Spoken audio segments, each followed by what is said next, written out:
เฮามาร่วมกันว่าจะถือ Bitcoin แนวใดให้ปลอดภัย Bitcoin บ่แม่นการที่จะเฮาไปซื้อสุ่ม4สุ่ม5เฮาต้องมีความเข้าใจรู้จักนำใช้ให้มันเป็นต้องมีความรู้ก่อน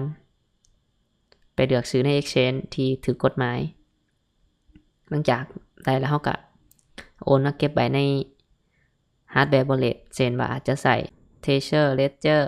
หรือใช้ Hot Wallet Mobile App ต่างๆแล้วก็จื่อไว้ว่า not your key not your coin ถ้าบ่แม่นคีย์ของเฮาถ้า Bitcoin นั้นบ่แม่นของเฮาสิ่งที่มือใหม่พลาดไปหลงเชื่อคนชวนไปลงทุนหรือโอนเงินไปให้ก่อน Bitcoin บ่แม่นแชร์ลูกโซ่และจะบ่มีโค้ดหรือว่าแม่ทิม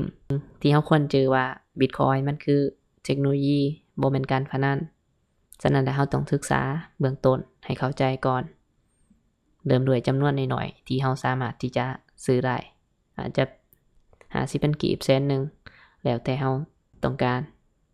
Bitcoin บ่ได้เฮ็ดให้เฮารวยไวแต่เฮ็ดให้เฮามีทางเลือก